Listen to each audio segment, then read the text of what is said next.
Number one, prophetess, God can do nothing for humanity until somebody prays. It is illegal and it is unlawful for God to act among humanity without intercession. Now the reason is because he gave the earth to man, and man through high treason gave it to Satan. So Satan, 2 Corinthians 4:4, is the God of this world. That explains all the mess going on. That's why you have atheists, people who don't believe in God. And the reason why they don't believe in God, they are sick and tired of hearing just God is a good God, God is a good God, and hearing all this good preaching and see people dying of cancer, seeing young women, young men dying, leaving their kids without being cared for, and then they keep on hearing the same preacher saying God is good and God is a good God. Atheists are not going to get saved because we preach good and we witness. You don't witness to atheists. They must see power. When they see power, that settles the controversy. This is the day of Elijah and the day of Mount Carmel. It's let the God that answer by fire be God. Or let's forget this then. Because if we can't demonstrate, you see, a good lawyer, prophetess, that not win his case in court because he's good with the law and because he is articulate. But a good lawyer wins his case by backing his argument with evidence. Now the gospel must have evidence, and the evidence of the gospel is signs, wonders, and miracles. The Bible said, and Jesus taught, and Jesus preached, and Jesus healed the sick, and Jesus cast out devils.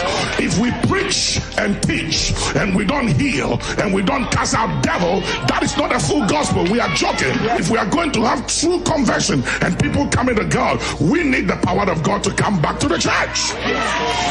And the gospel is not principle, prophetess. The gospel is not doctrines. Doctrines and principles is for the church, but the gospel is for the world.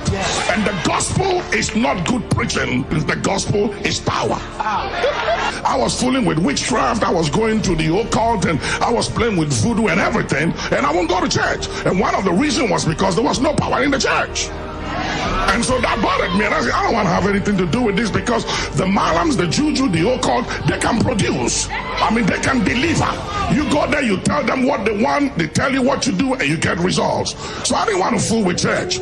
On the bed of affliction, when I lost 3 of my fingers, I was attacked by the enemy, and the enemy commanded me to light a candle and to place my right palm on the flame.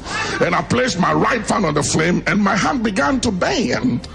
And the enemy said, don't remove your hand till I command you to do so. My lips were sealed. I couldn't take my hands off. And the demons were in my room. I couldn't see them, but they were speaking to me. And I heard them, and I could feel this evil presence weighing me down. And I couldn't scream. I was in pain and in agony. I couldn't take my hands up.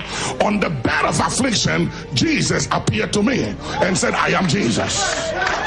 And that settled the issue. Nobody witnessed. I got saved on the bed of affliction. And I said, if you are Jesus, then set me free, because I couldn't sleep for years. I couldn't sleep for days. The enemy wanted me. He was out to kill me. And he said, I will set you free under one condition: that you will preach and witness of my power to the nations. And I said, it's a deal. From that night, I was set free from nightmare, from all those demon spirits that came after my life. They couldn't touch me anymore. From that night, I got saved. Years after, I said, forget it. I wanted to give it all up, and the demons came back again. And Jesus appeared to me and he said, we made a deal. You said you serve me. As long as you keep to your side of the bargain, they leave you alone. So I said, okay, you win. You got to understand, folks, it is impossible and it is illegal for God to do anything for nations, for communities, for churches, for humanity until somebody prays.